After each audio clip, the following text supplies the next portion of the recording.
El Señor esté con ustedes.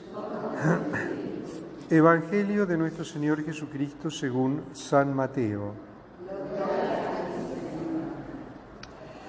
Juan el Bautista oyó hablar en la cárcel de las obras de Cristo y mandó a 2 de sus discípulos para preguntarle: ¿eres tú el que ha de venir o debemos esperar a otro?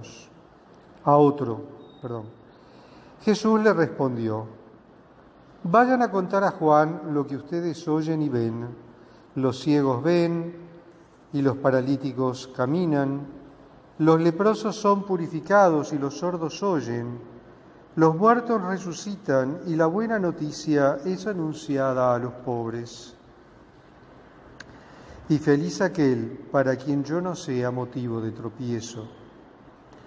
Mientras los enviados de Juan se retiraban, Jesús empezó a hablar de él a la multitud, diciendo: ¿qué fueron a ver al desierto?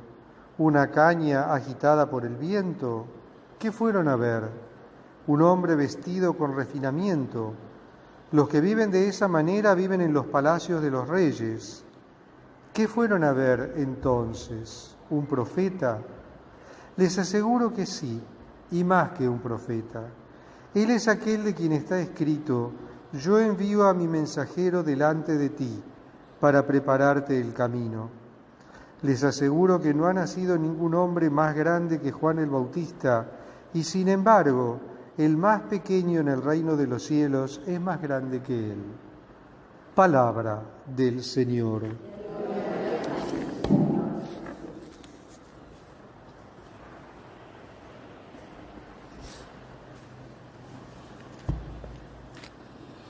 Este tercer domingo de Adviento es también llamado el domingo del gozo, el domingo de la alegría, porque es justamente la mitad del tiempo del Adviento. Entonces, la liturgia de la Iglesia nos invita a celebrar haber llegado a la mitad del tiempo de Adviento y que estamos ya mucho más cerca de la meta de la Navidad. Y en este tercer domingo de Adviento, la liturgia nos propone reflexionar este texto del Evangelio de Mateo, del capítulo 11, versículos 2 al 11, en el que Juan ya está preso. Dentro de poco sabemos que va a ser sacrificado por Herodes en un acto de corrupción máxima, de corrupción moral máxima. Y en este contexto, viendo que ya su vida se está por apagar, Juan el Bautista se plantea: ¿es esto para lo que yo vine? O sea, ¿era este al que yo tenía que presentar o me equivoqué? Yo lo presenté, lo mostré, vi el Espíritu Santo descender sobre él, pero ¿es él realmente?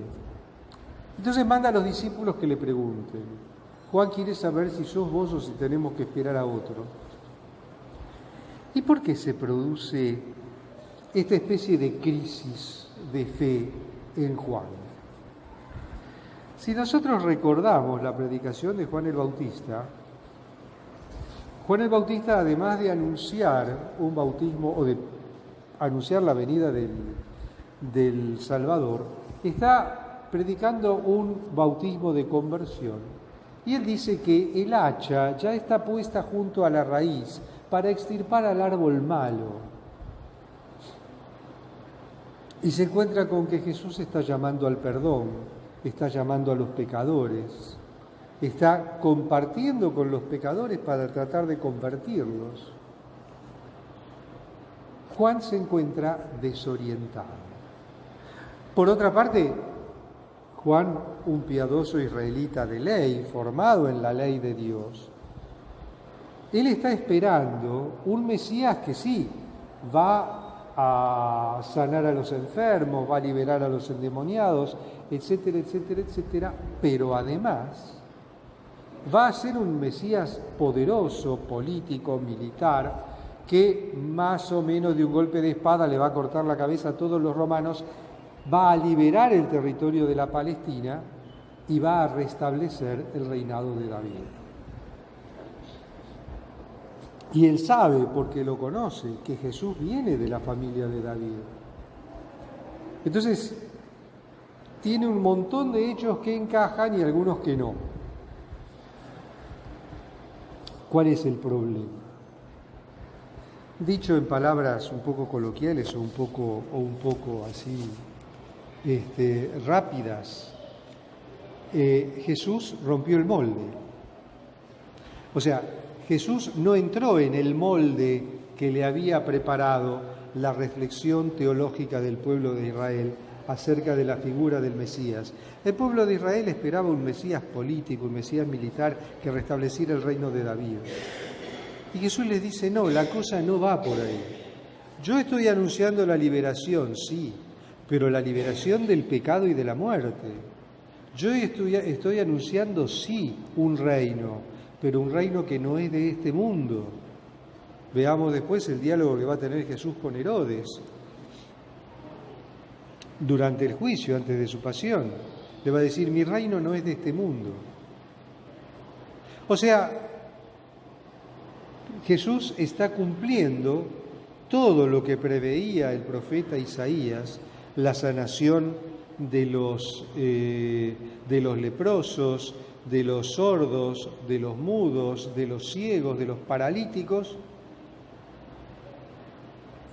pero